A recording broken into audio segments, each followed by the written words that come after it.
चाहे वो जर्नलिस्ट हो, चाहे वो इंडस्ट्रिस्ट हो, चाहे वो पॉलिटिशियन हो, चाहे कोई भी हो, चाहे वो आम आदमी हो, जो इनकी बात नहीं सुनेगा, जो इनकी हाँ में हाँ नहीं मिलाएगा, उसको उठा के जेल के पीछे डाल देंगे।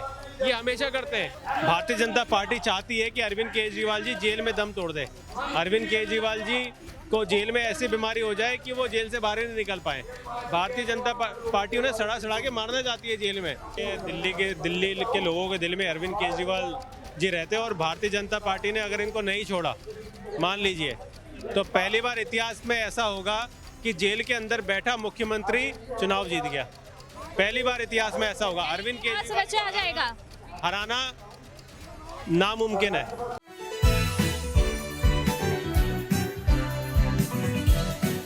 नमस्कार हिंदुस्तान, आप इस वक्त देख रहे हैं यूआईपी न्यूज। मैं आपके साथ आशु धारीवाल। इस वक्त हम इंडिया अलायंस की जो यहाँ बता दें कि एक बहुत बड़ी सभा जुड़ी है, जो अरविंद केजरीवाल के लिए बड़ी मांग की जा रही है कि उन्हें जेल से बाहर निकाला जाए।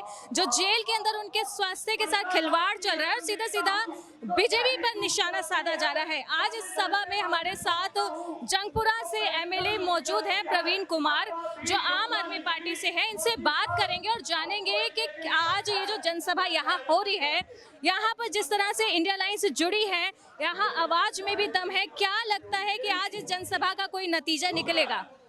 देखिए, अरविंद केजरीवाल जी को दिल्ली वाले प्यार करते हैं, अरविंद केजरीवाल जी को देश वाले प्यार करते हैं, देश के लोग प्यार करते हैं और देश के लोगों को पता है कि अरविंद केजरीवाल जी राजनीति की एक नई दिशा जो है वो बनाने वाले हैं, उसको कायम करने वाले, उस पर चलने वाले व्यक्ति हैं। इसलिए देश की जनता पसंद करती है। अब ये भारतीय जनता पार्टी चाहती है कि अरविंद केजरीवाल जी जेल में दम तोड़ दे। अरविंद केजरीवाल जी को जेल में ऐसी बीमारी हो जाए कि वो जेल से बाहर ही नहीं निकल पाए। भारतीय जनता पार्टी उन्हें सड़ा सड़ा के मारना चाहती है जेल में। किसी व्यक्ति की शुगर जो है अगर 50 के ऊपर है, 50 के नीचे, तो 50 के नीचे की शुगर तो वैसे ही बहुत खतरनाक होती है।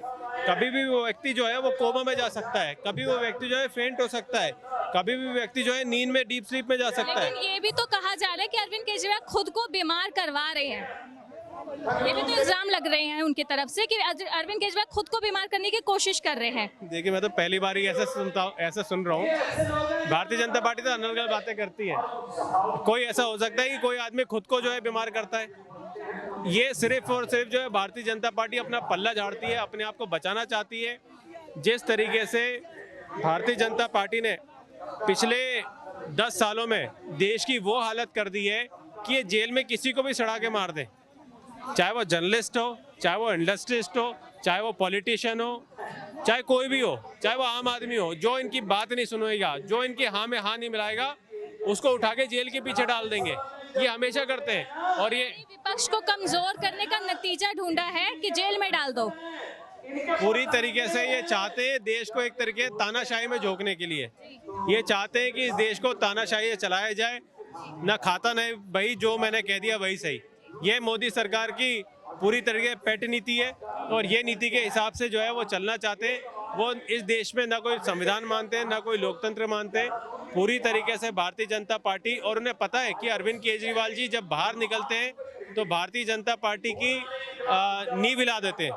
आप पता है कि जब सुप्रीम कोर्ट ने उन्हें बेल दी थी चुनाव कैंपेन के लिए, तो उन्हें इतना धुआंधार प्रचार किया, इतनी असलियत बताई यूपी में। जैसे अभी आप देख रहे हैं योगी को चेंज करने के लिए कितनी मशक्कत और कितनी जो है वो कोशिश चल रही है, उसका असली खुलासा जो है अरविंद केजरीवाल जी ने किया था। इसलिए उन्हें पता है, भारतीय जनता पार्टी को पता है कि अरविंद केजरीवाल जी अगर बाहर आएंगे तो भारतीय जनता पार्टी की नींदें उड़ा देंगे। इसी तरीके से और भारतीय जनता पार्टी की गलत नीतियों के खिलाफ सच्चाई बोलेंगे।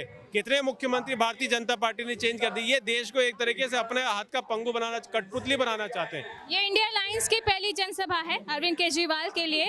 अगर आज भी यहाँ से कोई नतीजा नहीं निकलता, अगर कार्यवाही जो होती है उसमें भी अगर अरविंद केजरीवाल को बेल नहीं मिलता, तो क्या इस तरह की जनसभा का फिर से आयोजन होगा? नहीं, देखिए, सभा तो पहले भी हमारी हुई है, रामलीला मैदान पे इतनी बड़ी सभा हुई इंडिया गठबंधन की। आज भी इंडिया गठबंधन की सभा है, तो इंडिया गठबंधन के सारे लोग जो हैं आम आदमी पार्टी के साथ में है, अरविंद केजरीवाल जी के नीतियों के साथ में। और इस जो गलत धंधा चल रहा है भारतीय जनता पार्टी को, गलत नीतियां चल रही है, उसके खिलाफ लगातार चल रहे हैं। और विधानसभा को लेकर आम आदमी पार्टी की क्या तैयारी है? क्योंकि लोकसभा में देखिए अरविंद केजरीवाल नहीं थे, उसके कुछ दिन पहले ही उन्हें छोड़ा गया कि थोड़ी बहुत तैयारी कर दीजिए। उसमें भी अरविंद केजरीवाल का काफी क्रेज दिखा, दिल्ली की पब्लिक में खासकर दिखा। तो विधानसभा में जब अरविंद केजरीवाल मौजूद नहीं है तो आगे आप जैसे जो सांसद है, जो कार्यकर्ता, जो एमएलए है, क्या तैयारियां हैं? क्या आम आदमी पार्टी विधानसभा में अपनी सीटें बचा पाएगी इस बार? ये दिल्ली के लोगों के दिल में अरविंद केजरीवाल जी रहते हैं और भारतीय जनता पार्टी ने अगर इनको नहीं छोड़ा, मान लीजिए, तो पहली बार इतिहास में ऐसा होगा कि जेल के अंदर बैठा मुख्यमंत्री चुनाव जीत गया। पहली बार इतिहास में ऐसा होगा। अरविंद केजरीवाल रचा आ जाएगा, हराना नामुमकिन है देश में। आपकी अपने क्षेत्र को लेकर क्या तैयारी है? पूरी तरीके से क्षेत्र में तैयारी चल रही है, पूरी तरीके से लोगों के बीच जा रहे हैं, जो भी काम है वो करवा रहे हैं लोगों के। एक आखिरी सवाल आपसे रहेगा कि राजेंद्र नगर में 2 दिन से बड़ा हंगामा चल रहा है एमसीडी को लेकर, और बीजेपी को खासकर के पीएम मोदी को निशाने पे ले जा रहा है कि जो वहाँ पानी भरा 27 से 28 साल के युवा जो आईएएस यूपीएससी की तैयारी कर रहे थे, अपनी जीवन लीला को उन्होंने वहां समाप्त करवा दिया, क्योंकि करप्शन सबसे बड़ा नाम आया है कि कोचिंग सेंटर से सेंट्रल गवर्नमेंट करप्शन ले रही है और ऐसे बेसमेंट में वहां क्लासेस चल रही थी। तो इसमें आपको क्या लगता है, बीजेपी की सच में गलती थी? क्या सच में बीजेपी उन कोचिंग सेंटर से करप्शन लेती है? देखिए, एलजी साहब ने एक ट्वीट किया और उस ट्वीट में अरविंद साहब ने क्या बोला? उस ट्वीट में अरविंद साहब ने ये बोला कि पिछले 10 सालों से ड्रेनें साफ नहीं हुई। 10 सालों से ड्रेनें साफ कराने की जिम्मेदारी किसकी थी? वो एमसीडी की थी। एमसीडी में कौन है? वो बीजेपी थी उस समय। हम तो अभी 6-8 महीने से आए, उससे पहले तो भारतीय जनता पार्टी थी। एलजी साहब को भारतीय जनता पार्टी वालों को पूछना चाहिए और उस समय के कौन जो ड्रेनेज जिनने साफ नहीं करी थी उन पे एक्शन लेना चाहिए। हम तो कहते हैं कि आज भी जिसने ड्रेनेज साफ नहीं करी उस पर एक्शन तो लो।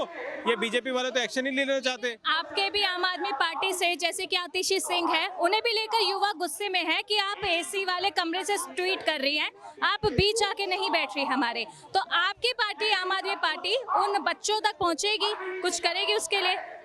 देखिए, उनकी संवेदनाएं इस समय हम समझ सकते हैं। बहुत गहरा प्रभाव जो है, मानसिक प्रभाव बहुत ज़्यादा हुआ है सारे स्टूडेंट्स को, क्योंकि अभ्यर्थी जब आता है पढ़ने तो उसके मन में बहुत आशाएं हो जाती है, लेकिन इस तरीके का इंसिडेंट कोई हो जाता है अनफॉर्चुनेट, तो पूरी तरीके से उसका अंदर से हिल तक जाता है, अंदर से उसकी संवेदनाएं हिल जाती है, मन हिल जाता है।